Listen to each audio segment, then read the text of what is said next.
You really discover your inner strength as well when you go through this illness. Yeah. You know, you do. You discover a part of you that you never knew was there. This car gets people talking about depression. When I woke up this morning, my first thought was, I have to go to Newcastle today and do an interview for the BBC. And I thought, I don't want to do this. I really don't want to do this. I met a man in Northern Ireland who's made it his mission to talk about depression. And what changed my mind was, if that reaches out to someone out there that is in the same position as I was this morning, it's worth it. This is Jarlath and his car. People look at me and they think, there's nothing wrong with you. For 30 years, he's had depression.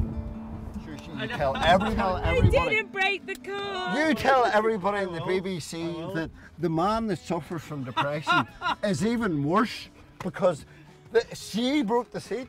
I'm India. I've been diagnosed with depression twice in my life.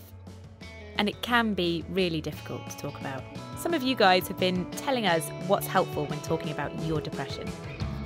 What helps me to talk about my depression is knowing that I'm not alone, and that speaking out about my mental illness will help others talk about theirs. Be honest and confident in what you're talking about. Also, don't expect that everyone will understand you.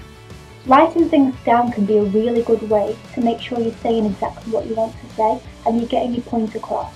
So that's how they feel, but what about you? Talk to us. We want to know how you feel and what your thoughts are on depression. We'll be hearing more of your thoughts later. But first, back to Jarlath. He's not well, you know, or he's a bit off. I'm really sick of people talking about it in whispers. According to the World Health Organization, depression is one of the main causes of disability worldwide. Across the globe, it's estimated more than 300 million people suffer from it. And Jarlath wants to get people talking.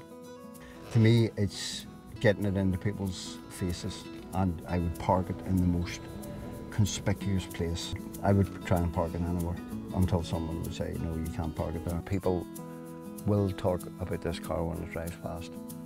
This is Ryan and Agnes. They've both opened up to Jarlath about their depression in one of his support groups. I have had depression for roughly about 7 years. I had it when I was about 16 years old. It's a very lonely illness to have.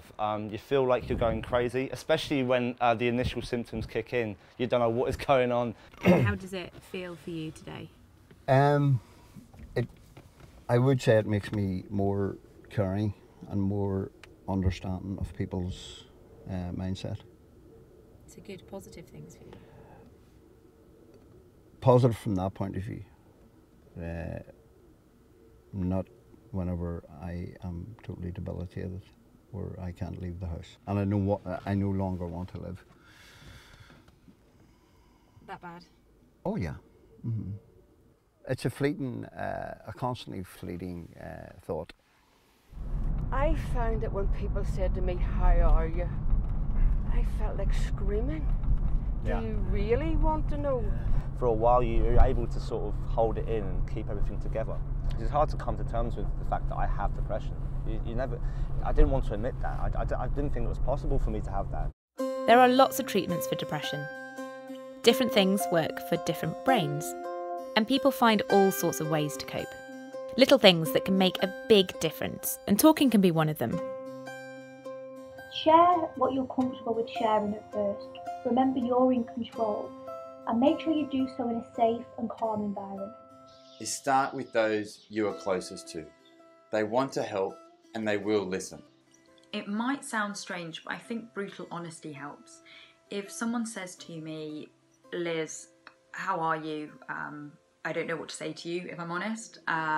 Or Liz, I don't know how to approach this conversation with you, but I want you to know that I'm here for you.